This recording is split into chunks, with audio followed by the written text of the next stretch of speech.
Welcome to Tabletop Tommies. I'm Johnny. And I'm Phil.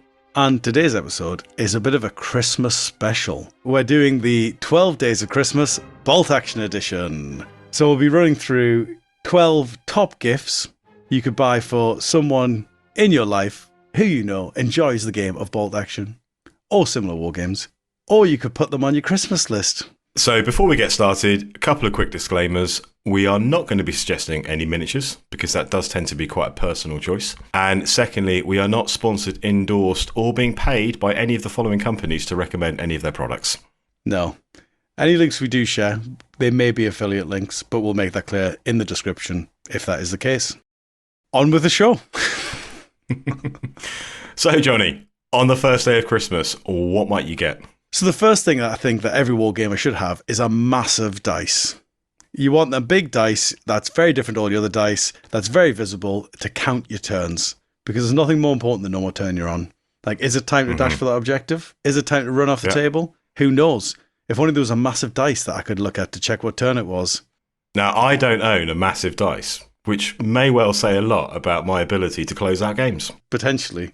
I mean, the other thing as well is I find as a spectator to other people's games, because I think it's bad form to stand too close to the table, because then just the fact that you're looking at certain things might give away something that the other person's forgotten. And so I like it when players have a big dice so I can tell how far through the game they are without having to stand too close.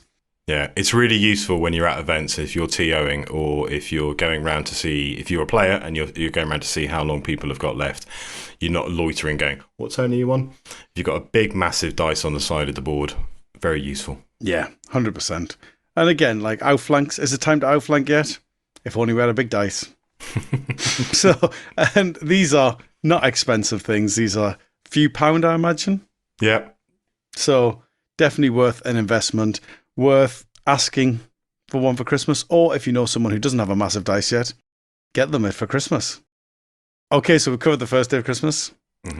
What are you getting on the second day of Christmas? So I'm going to get more dice, Johnny. More dice? Massive dice? No, this is going to be small dice and different colours. Any particular reason? So two reasons. One is when you're ranging in with your indirect fire from your HE, I find it really useful if you've got pairs of dice of the same colour, and you can put one on your unit that's firing and one on the target unit. Agree. Other reason to get different coloured dice is if you're rolling multiple shots at the same time, for example. So let's say you've got your cheesy Dacre Stewart and you're splitting your fire, and you've got one colour for one unit you're firing at and then a different colour for a different unit. Or if you're firing your big gun and your MGs, for example, different coloured dice speed up the process of rolling. Somewhat. I'm not a fan of that, to be honest. I think it takes away from the suspense because it's not as easy to see at a glance how many hits have happened. And so I personally like it when you just roll each attack one at a time. And I actually don't think it takes much longer because sort of separating them back out and then rolling again, I think it's about the same. And so for suspense, I like when you roll them one at a time, especially when it's like the light anti-tank guns going against the rear arm of a tank, while the machine guns are going against the squad next to the tank. When they're rolled together, you lose a little bit of that suspense, like, oh, and so I like to do them subsequently, but to each their own. And on the third day of Christmas? Well, I'm a recent convert to this one, so I never used to have one of these, and then I recently got one. Well, actually, I got one a while ago, tried it, never got that into it. And then I got another one recently, a branded one. And I've got to say, I haven't stopped using it since. So on the third day of Christmas, I'm recommend a dice tray. Because especially when we went to World Open War, those tables, because it was a big club where people have put a lot of effort into tables, what it meant is that none of the tables are flat. Yeah. Because to try and make them look better, it's all hills, it's all like any flat piece of terrain, they've thrown like dirt and sand on to make it look better, which is great for aesthetics, but it means that a dice just will not lie flat. And so a dice tray is a must-have for these more scenic games, I would say.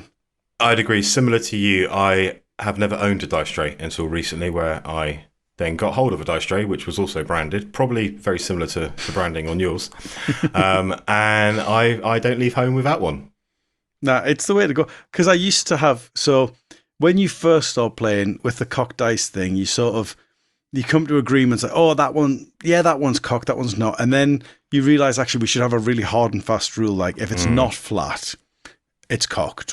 And that sort of works. But then certain tables, it's never flat. And so just having a dice tray, and the thing that I really like that I have adopted from other players is if it's not in the tray, it doesn't count. And that's a real easy way to, you don't have to worry if it's going to be flat, if it's flat on the table or not. If it's not in the tray, it doesn't matter. Please be consistent with that, though, is all I would say. Absolutely 100% agree. It's the same with your dice. What I find is I like to use the same dice for everything. So for both my shooting and so when we're saying buy more dice, I tend to have one set that I use for everything for a similar reason, because I don't know if my dice are slightly biased, but if I'm using them for both shooting and morale, where I want different outcomes, any bias, when it screws me over, equally, alternatively, sometimes it helps me. And so one set of dice is the way that, in the same way, consistency with the dice tray, consistency with the dice. Actually, before we move on to number 4, one final pro tip is I've had the cloth ones and I've had the rigid ones, and the cloth ones I never find are very good because your dice get caught in like the corner edge where it's like rounded. Not for me, that one. Always go for the stiff ones. So we've got a giant dice, we've got some regular dice, we've got a tray to roll those regular dice in. What am I getting on the 4th day of Christmas, Phil? So on the 4th day of Christmas, I'm going to recommend measurement assets. Interesting. Bit of a global catch-all. What I mean by this are things like a laser line. And we could digress into whether or not that is pre-measuring, but that is definitely for a different episode. That's not pre-measure. You might want to think about a second tape measure, particularly if you're going to tournaments. There's nothing worse than your only tape measure breaking at a tournament or an event. Absolutely. Something I quite like, and I know we have mixed views on this, is your little 45-degree template. Especially useful when you're measuring from fixed weapons and whether or not a fixed weapon can see something in its front arc using that 45-degree template. I mean, you could just go and get a protractor, but you can get, particular sort of wargame-related 45-degree templates. So, measuring assets. Yeah, widgets. I tell you what, I've never been a big fan of, but I see quite a lot. So, it may be one that our listeners are interested in. But the widgets where you've got sort of a 6-inch side, a 3-inch side, a 1-inch side. So you've got like this, it would be a quadrilateral of some description, but it's like a triangle with a corner cut off. So you've got all these different measurements you can make without having to get a tape measure out. I don't know how you feel about them. I've never used them. I have played against people who have used them. They're quite useful for like the whole 1-inch gap thing. Although admittedly you can just pick up a spare model and put that next to your own man to check your 1-inch gap. The only reason I'm slightly being cautious is, and I'm not suggesting people do this, but there is the possibility of being accused of doing this, is if you leave your useful measuring widget on the table, it is a way potentially of pre-measuring without physically picking it up and declaring your order and then measuring whether or not your unit's in range. Exactly, yeah. And for me, it's more, I actually find it more difficult to measure the movement with the widget because obviously you're measuring from the front of the base to the front of the base. If I put the widget down in front of the model, and now a 5-inch one might be more beneficial because obviously then you can go from the front of the 1-inch base to the back of the 1-inch base. To the back of the model, yeah. And then the front has moved 6 inches. But then I'm thinking, this seems like a lot of faff to just measure to what would be a 10-second measurement. Yeah. I guess actually thinking about it, there are alternative game systems from alternative game manufacturers which use measuring widgets, whippy sticks, templates, all that kind of thing. So if you're coming over from certain Games Workshop games, Song of Ice and Fire, things like that, where they don't use tape measures necessarily, you've actually got the measuring implement or widget or whippy stick for GW. There might be people that prefer that way of measuring rather than having a tape measure. Absolutely, yeah. And there's nothing wrong with it, I don't think, other than, as you say, don't leave it next to your flamethrower when you're about to declare. Yeah. So, on the 5th day, Johnny, have we got something different? So, on the 5th day of Christmas, I'm going to recommend a dice bag. And what I mean by that is your order dice bag. A plethora of styles that are available. You've got things like the the national flag ones that Warlord do. You even do sort of the regiment ones. Is it regiments or is it armies? You do the army-specific ones. Like, I think there's an 8th Army bag. Yeah, you've got things like the parachute regiment. You've got your SAS one, haven't you, as well? Yeah, exactly. And so if you really want to theme your accessories to your force, you can do that. Personally, I'm not a fan of the Warlord bags. They're a little bit too small. I prefer a bigger bag, generally. And we did briefly touch on this in the last but one episode, where we were talking about the French and how you like to have a big dice bag because you were running a 30 dice French list. Well, it's not that. I just think, how can you, if the bag needs to be sufficiently large that you can really give it a good shake. Yeah. Because otherwise, which order you put the dice into the bag can start to take effect if your dice bag's only sort of 6 dice per layer. If someone throws 18 dice in, you know those 18 dice are going to stay at the bottom, because even if you shake it, if the bag's too small, they're staying at the bottom. And so I just think a bigger bag, and there's loads of different options available. There's some really nice sort of just loose bags. There's climbing bags are my ideal. So I was going to ask about that, because that's a bit of a pro tip, and it's something that you use, isn't it? It's your chalk bag from climbing. Yeah, chalk bags that they use for climbing, they're the ideal. And they've also got like a belt loop, so you can put it on your belt if you really want to play on the go.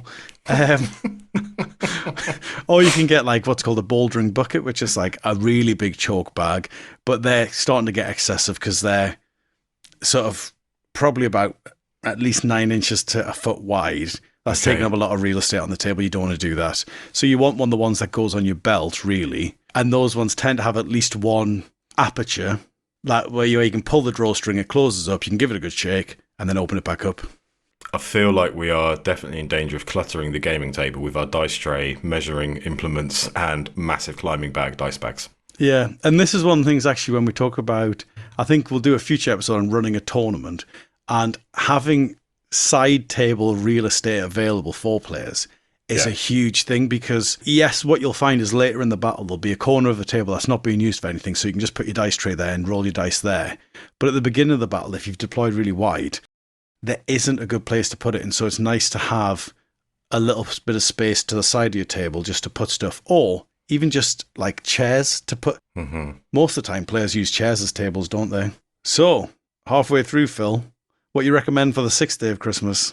So the 6th recommendation is pin markers. Interesting. A lot of you might be thinking we bought a starter set and we've already got pin markers, but there are many different types of pin markers out there.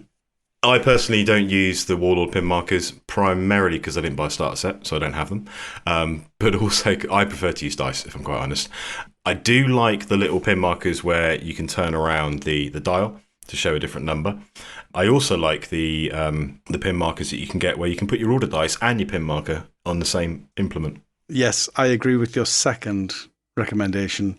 I don't like the wheel ones because most of the time there's not enough friction on that wheel and it's very easy to knock. And so most of the time when I see people using them, first of all, it's sort of recessed, so it's hard to see the number anyway. And then it gets knocked slightly sideways, so half the number's obscured. I'm not a fan of the wheel ones generally for those two reasons.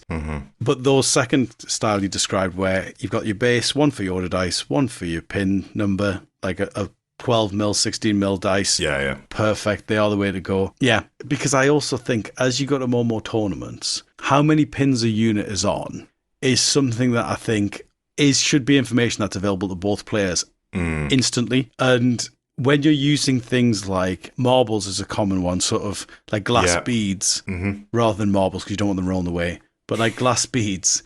And that's great because they're not going to get confused with your dice. But I'm having to count them individually. Once you get to sort of 4 or 5, I can probably recognize about 5 quickly. But once you get onto 6, 7 pins, I'm having to like slowly, and then one of them gets pushed off to one side and you miss it, and then... I used to use micro dice, so the little teeny tiny dice, until people started saying, actually, it's not that clear when I'm playing against you, Phil, and I'd much rather there was something more visible. Yeah, and it's a bit like the army list thing at tournaments, where I feel like your opponent should have a copy of your army list, because they shouldn't have to ask you for information about your army or like about this game. And so pins, army information should just be available whenever the players want it without having to have a discussion about it. Well, that got into a bit of a philosophical debate rather than arguably moving in towards our TO or how to go to an event episode as well. Yeah. Those ones that you were describing are all laser cut. And so I think if you can find someone who does laser cutting, they'll be able to do even sort of custom designs for you with stuff like Allied Stars on. I'm just having a look at Charlie Foxtrot sell them. They sell the kind of blank ones, which you can texture up and match with your basing material, for example. Yeah. So Charlie Foxtrot sell the dial type. Okay, so we're halfway through our 6 days of Christmas. Just as a quick recap, we've got giant turn dice. We've got more dice. We've got a dice tray. We've got measuring assets. We've got a dice bag. There's a definite theme in the first 6. And we've got pin markers, which may or may not be dice. So I think we need to move away from the dice, and we are getting into the slightly more expensive items as we go from 7 to 12. So Johnny, what is on our 7th day of Christmas? As you say, we're moving into the slightly more expensive stuff, but also we're moving away from the gaming into more of the hobby side, I think. And so on the 7th day of Christmas, what I'm recommending, again, I'm a bit of a recent convert to this one, is a wet palette. I don't know, are you using a wet palette at the minute, or are you mainly on the old dry palette? I do have a wet palette. I'll be honest, I've only used it for one army, and that was because the base colour I was using, it was US Airborne. The base colour I was using was not a single Vallejo colour. So I was basically having to mix and match a couple of Vallejo paints to get the required base colour. Yeah, I find, for me, I think I'm quite a slow painter, to be honest. I can knock out an army in a reasonable time, but what I find is I put colour down on the palette, and before I sort of use it up, it will have dried up, and so that's what I'm using the wet palette for, just to give myself that little bit extra time. Right. Just with the paint. And I've got the army painter one. Is that the one that you've got? Yeah. Yeah. I think they've basically cornered the market on it, really, when it comes to wargamers. Yeah, I mean, there are alternatives out there. But yeah, I mean, it does exactly what it needs to do. It's wet, it's a palette, and you can replace the sponge quite easily. Yeah, and you get loads of like the paper to go on top as well in the box.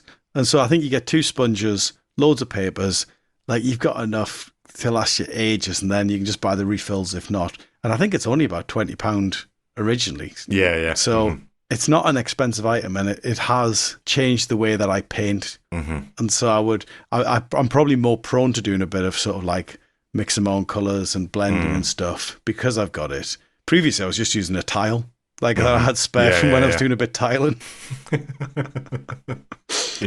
And I still sometimes, if I'm just painting one model, I will still sometimes just use the tile, because the wet palette, by the time like you've got it out and done all the stuff, and then it's like, okay, now I need to dry it out. They are useful if you don't have a massive amount of paints, and if you're not the kind of person that will go out and buy one particular shade of paint for one particular part of a model in a particular army, and actually you'd rather mix your own. Using the paints you've got, they are obviously really useful for that. Yeah, absolutely. The thing that surprised me there is I'm surprised by how enthusiastic I am about the wet palette.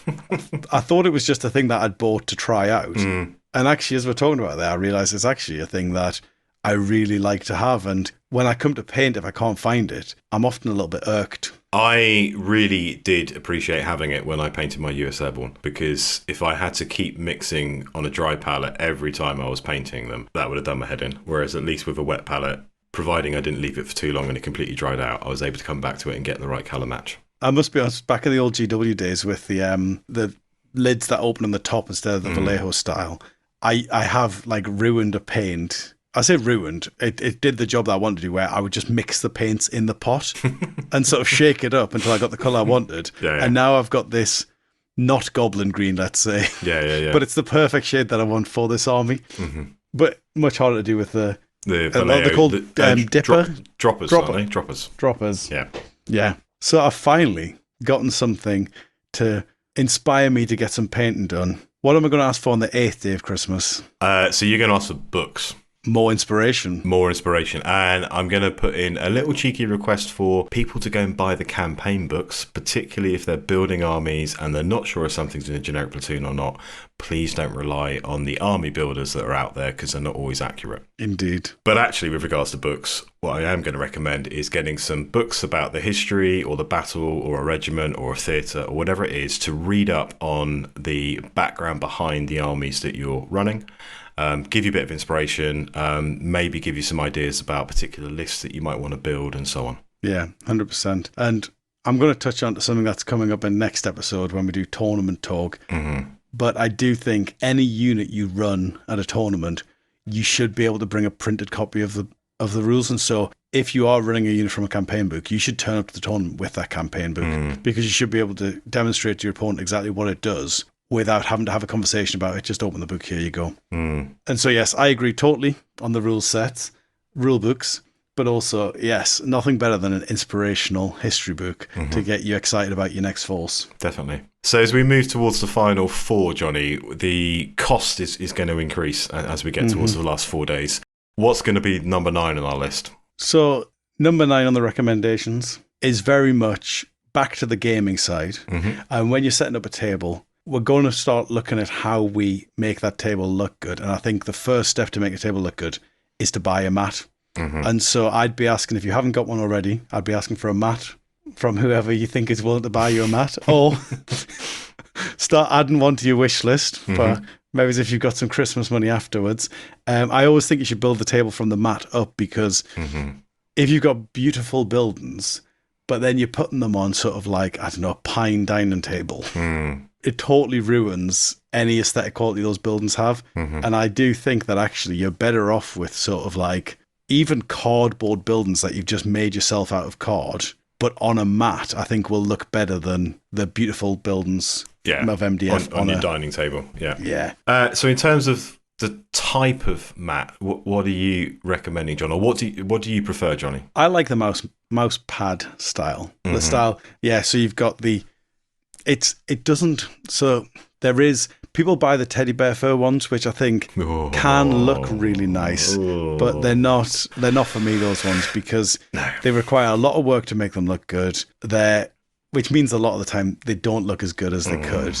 They then don't play well either, because nothing's flat ever. Your models don't lie flat, because really I think if you're going to make that look good, you really have to shave it down. And a lot of people leave it very loose, and it looks like teddy bear fur. I'm not a big fan, if I'm honest. When people have put the time and effort into it, and the fur is cut to different lengths, you get the spray cans out, you get the rattle cans out, and you shade it different colours. You use decorator's cork to make your roads and all that kind of thing. They can look brilliant, but there's a lot of effort that goes into doing it. And more often than not, I've seen ones that just look a bit like a bunch of fur on a table. And, like you say, things don't lie flat. Your dice certainly don't roll flat. You're going to need a dice tray. Good job, you already bought one. Good job, you did that on day 3. Yeah. Yeah, and then obviously a step up from that one, I would say, is your fabric mats.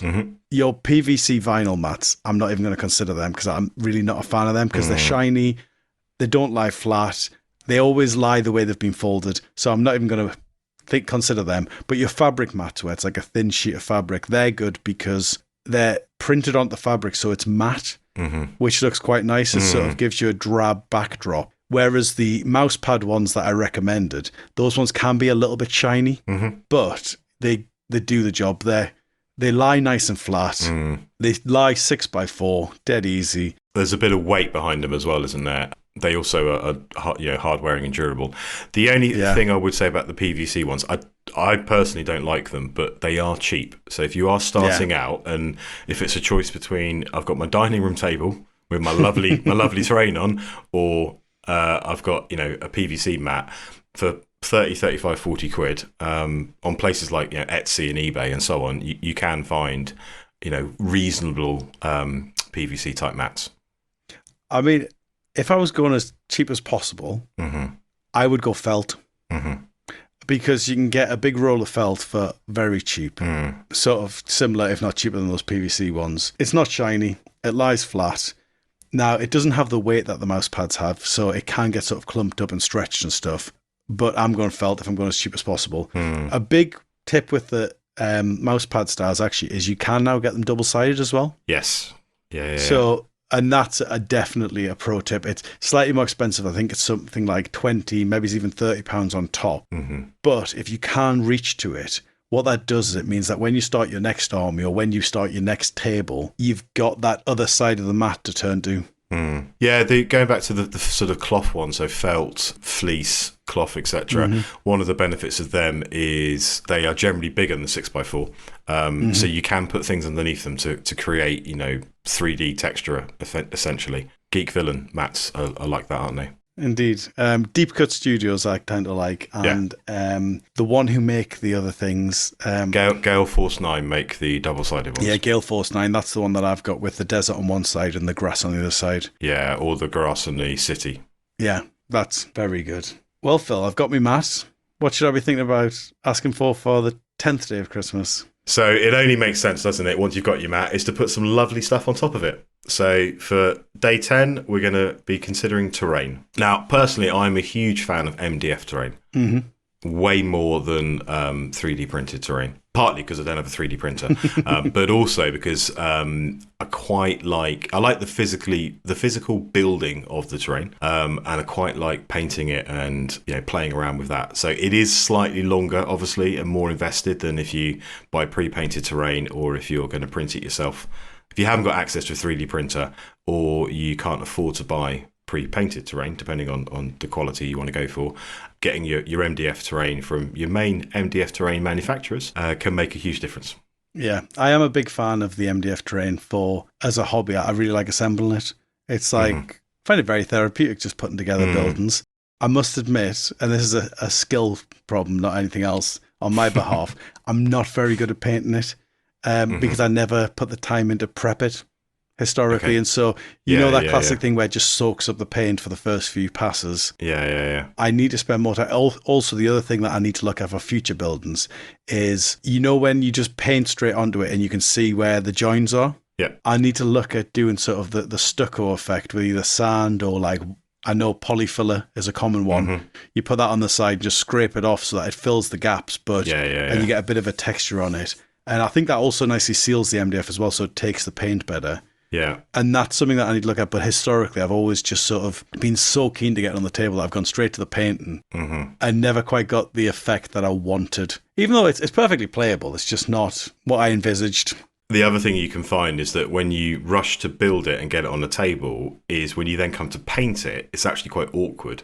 And quite often what I'll do is build it in stages and then paint it in stages.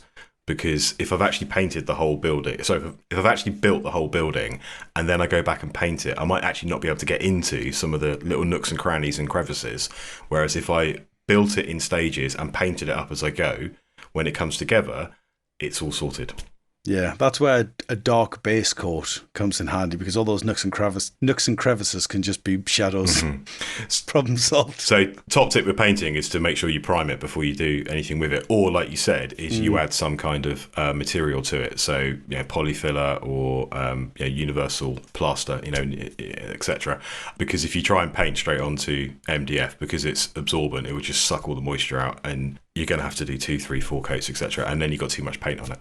Yeah. So now we've covered MDF, I also would like to comment on plastic kits. So things like Warlord do some bridges that I quite like. Yeah. I found them a bit fiddly to assemble. Yeah. Because it's that classic kit where you're trying to hold many things together all at the same time. Yeah. And as soon as you sort of move your hand, it all falls apart. Yeah. But once you've got them, I do really like those bridges that Warlord sell. And there is a river set from Pegasus. So Pegasus Hobbies do a river set that comes pre-painted. Okay. And so if you're buying the bridges from Warlord, that pre-painted river, I think, is like the perfect addition. It's not particularly pretty, but of course, they've just given you the starting point. You could always, because basically the banks are just mud, you could flock them to get them to blend into your green table. Right. But they've deliberately left them exposed so that you can basically do them however fits your table. I do find it a bit funny because it's lighter coloured in the middle of the river than on the edges, which I always think rivers, in my mind, rivers are the inverse, where they're darker in the middle because it's deeper. Depends if it's a straight or a bend on the river. I'm going to bring out my A-level geography here. There we go, yeah. Well, that did cross my mind that it might just be a really fast-flowing river. Exactly, yeah. In which case, not safe to cross, except on the bridges. One thing I will say about terrain is to be aware that much like models, they all come in different shapes and sizes, and certain manufacturers work well together, and certain manufacturers don't work well together at all. So when I'm thinking about building a new table, I will, before I start purchasing things, I will think about what I want on that table, and then I'll start looking at manufacturers to see how much I can get from one manufacturer, because I know that those buildings are going to scale well together. If I can't get all of the buildings I want for my table from one manufacturer, then I'll have a look at alternative manufacturers and see if I can mix and match. There's nothing worse than buying 28mm branded terrain from different manufacturers, and they come out and some of them are more suitable for 32mm, some are more suitable for 25, some are 28, and some might even be 1:72 but repackaged as 28mm. Yeah. So the final two things on terrain actually that I'd like to recommend are, first of all, the Gale Force 9 Forest set. So the Battlefield in a Box, I think it's called. Mm-hmm.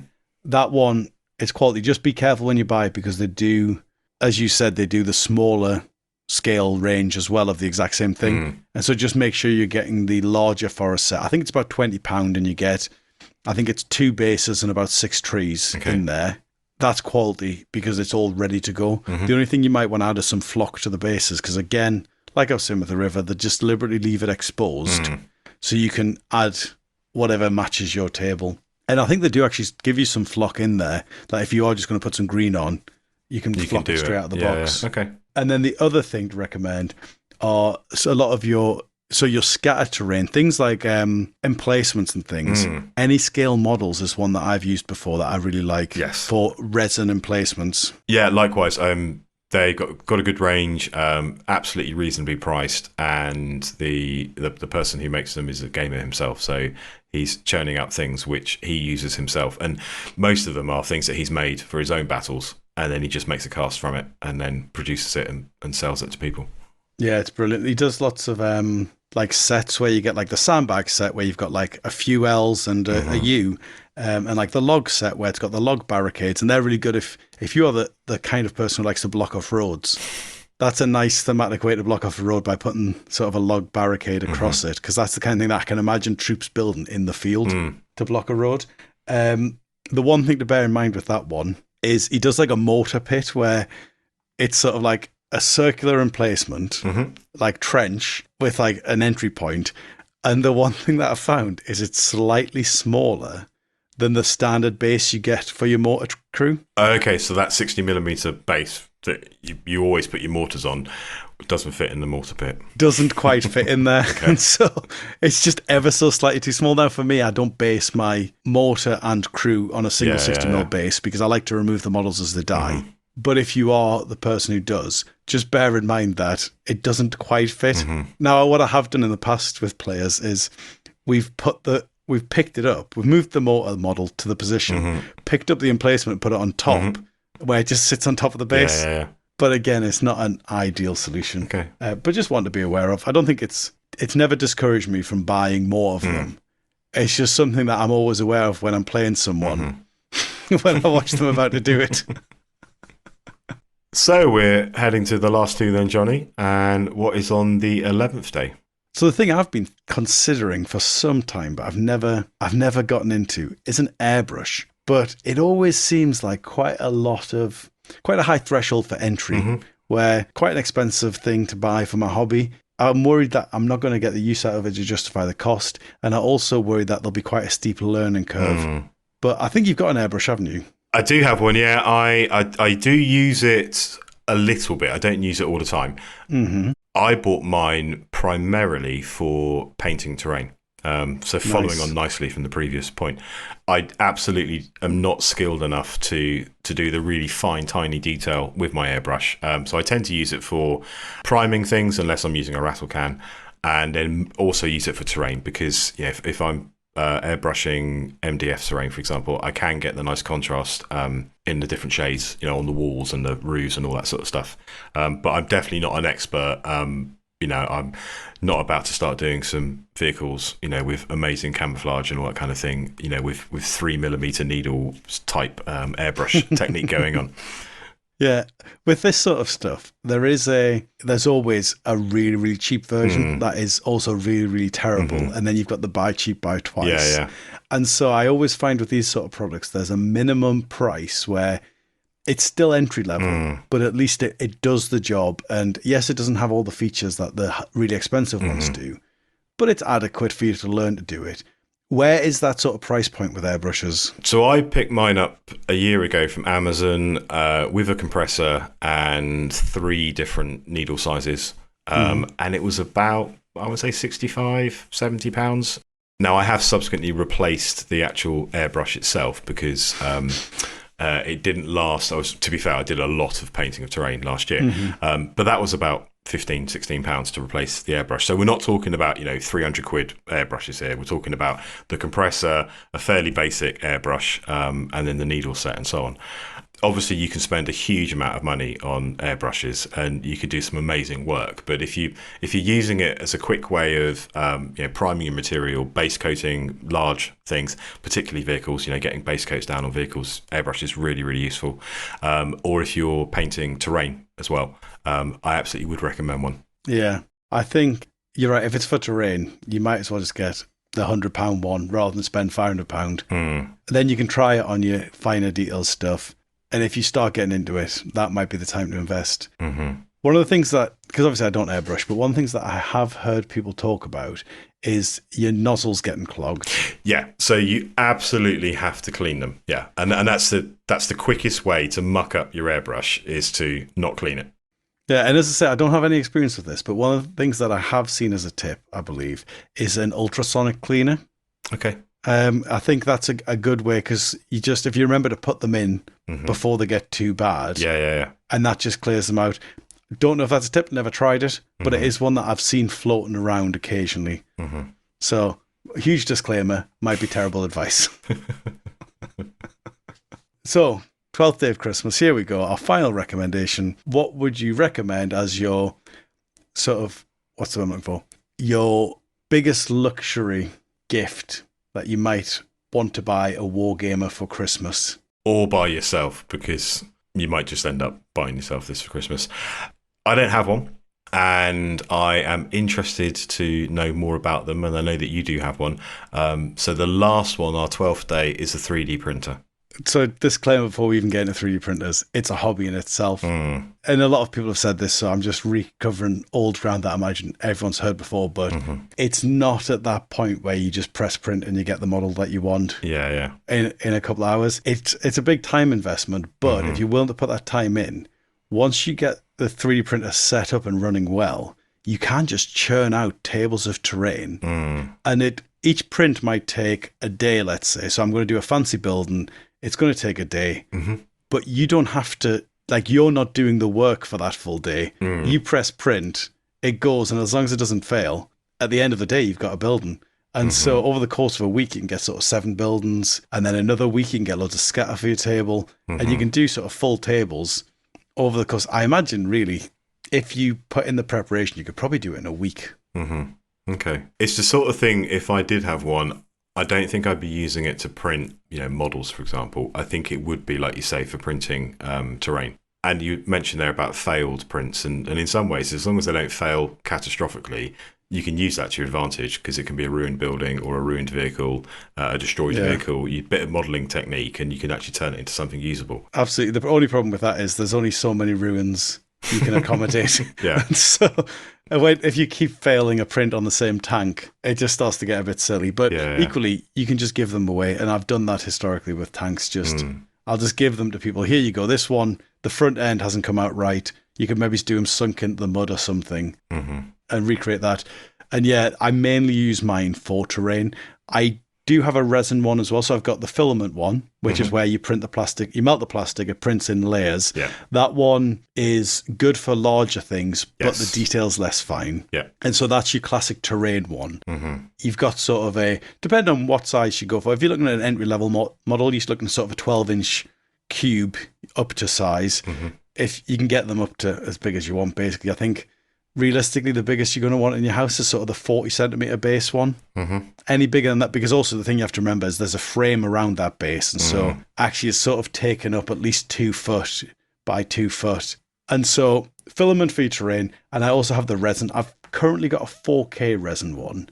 They do the 8K now. Basically, that's how many pixels are on your screen, because the way the resin one works is it cures a layer of resin and then the bed moves up, and then it procures another layer of resin, etc. And so you're just building it in layers, and these layers are very thin, like 50 micron. And so you're getting very fine layer detail. But obviously, if you imagine if you had like on the bottom, it's just like a computer monitor basically, but it's in UV. And so if you imagine if you had a terrible quality picture, you're going to have really square edges. And so that's where the sort of the 4K versus 8K. If you want an infantry models, you're looking as high resolution as you can afford, basically. I have printed little men. I printed some D&D models for a group of people I know who are playing D&D, and they were adequate. I don't think that, for me, they're not comparable to plastic models. The plastic models are A, easier, B, a little bit more detailed, although that's debatable now. But also, to repose them, you just glue the arms on slightly differently, as opposed to faffing around with the 3D files. Yeah. Now, there is, of course, some of the 3D files now, the arms come separately, which is a big win.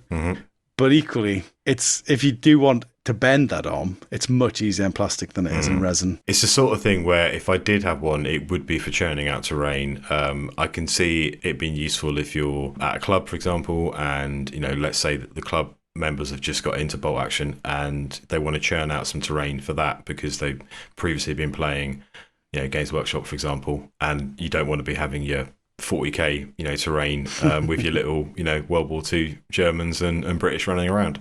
But yeah, I've resisted it. Like you said, it's a hobby in itself. You often hear people say that you've got the modelling side, you've got the painting side, and you've got the gaming side. Well, we can add in the fourth one, which is also the 3D printing aspect as well. Yeah, and from my perspective, it is the filaments for terrain. I did used to do tanks on that as well, but now I've got the resin. I'll do tanks on that. And actually, a lot of the stuff that I'm doing with tanks is either stuff that isn't available as a plastic kit, because I do enjoy building plastic kits. And so if it's like a Sherman, I'd rather buy the Sherman than print it, because I enjoy the building of the plastic kit more than I enjoy the processing of the 3D print. But the big benefit actually is you can print turrets. So you've got your Sherman. You can print yourself the Firefly turret or the 105 turret. 105 howitzer, yeah. It saves you having to have 4 different models. And that's the big perk. I mean, the other thing is if you really get into the hobby, then you might go down the CAD route as well, where you're actually designing the files yourself. And I've done it. I do a little bit of that. I tend to do it more for stuff that I want or need, like little boxes. Objective markers you've done, haven't you? Yep. Objective markers, that's a great one because you can get any design you want. Movement trays. So I've done movement trays before where you can sort of magnetize them. I did a little, I did a tray to hold my paints. So the Vallejo paints, I always find I couldn't find a good way to store them. And so what I did was basically just printed a tray where it's got circles, and I think it's like an 8x8 grid. So I can fit 64 paints in there quite easily. And then you can stack them as well. And that's how I keep my paints, basically. We should have added paint storage on instead of more dice. The problem with the paint storage, I find, is I haven't found a good solution outside of the 3D printing. Okay. I use a toolbox. Do you? Yeah. Simple as that. I used to use toolboxes to store my armies as well, but I find they take up they're not very space efficient. They take up a lot of space. And the same with they do some lovely, so another one we could have added was the nail polish racks that you get. They're perfect for the Vallejo paints, but I just don't have a nice wall to keep them on, basically. Whereas if you do a tray, you can slide that. There's loads of places you can just slide that in the back of a drawer anywhere and get it out as you need it. That's why the toolbox is useful, because you can just pack it away. Yeah, exactly. So yeah, but obviously if you're going down the design your own files route, that's another hobby on top of all the hobbies.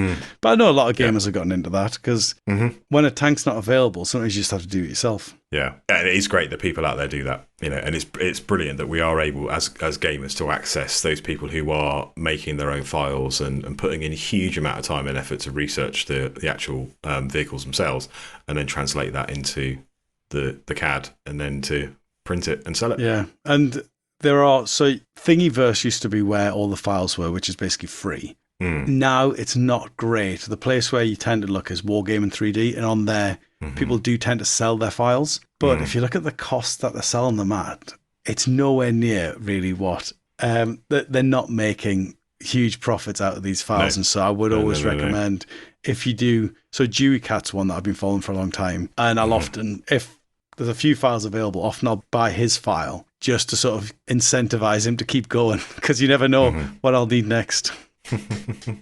So there we go. So that is our recommendations for 12 top gifts for you, or 12 top gifts that you could get for a gamer in your life, or 12 top gifts that you could ask for from someone for yourself. Indeed. Merry Christmas. Ho, ho, ho. So if this has got you thinking about what you might want to put in your Christmas list, we will include in the episode description various links to some of the products we've mentioned. Some of these links are affiliate links. So if you are buying through those links, not only do you get a great discount, you'll also help us to continue to produce great content on a weekly basis. Thank you for listening.